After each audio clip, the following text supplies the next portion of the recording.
Tonight, new details in the case of a Wellington mom who was shot in the face by a killer dressed as a clown nearly 30 years ago. Despite an arrest, the case is still open, and Contact 5's crime investigator Maris Badcock uncovered the new leads detectives are investigating. Maris?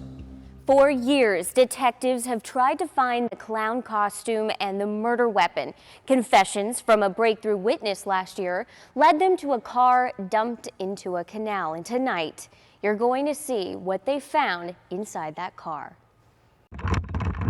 One diver on alligator watch, while another searches a Palm Beach County canal more than 10 feet below the surface for this, a car which might have evidence inside it tied to a nearly 30-year-old cold case murder of Marlene Warren.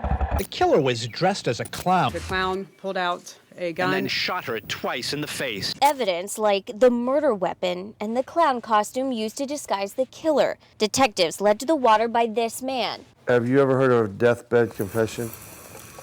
My father told me everything that happened before he died. He talked exclusively to Contact 5 last year. I knew where the car was, I knew who planned it, I knew where the gun was at. John Moran Jr. says his dad used to work with Marlene Warren's husband, Michael Warren.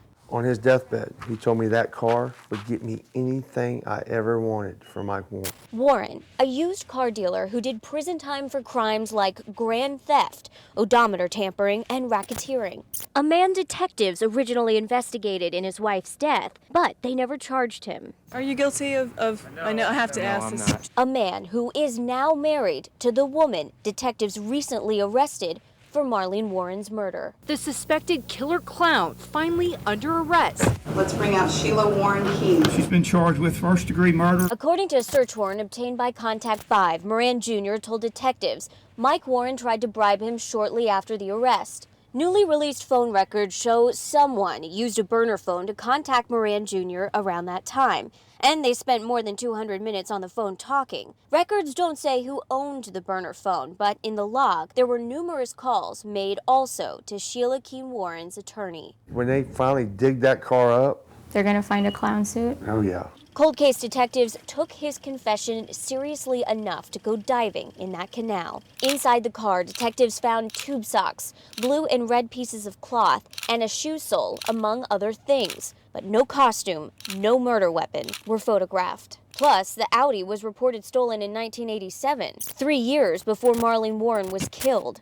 We showed Moran Jr. the photos. He says it's the wrong car and detectives need to dive again. All this evidence recently handed over to Keen Warren's defense attorney, Richard Lubin. I do know enough about this case, not from the discovery process, but from my knowledge of the case, that she's innocent. Earlier this week, Keen Warren filed for indigent status, meaning she cannot afford her own attorney. It's unclear if or how this would affect her current defense strategy. Now, we reached out to the Palm Beach County Sheriff's Office about the new evidence. They haven't responded. I reached Michael Warren on the phone, and he said no comment. I'm Maris Badcock for WPTV News Channel 5.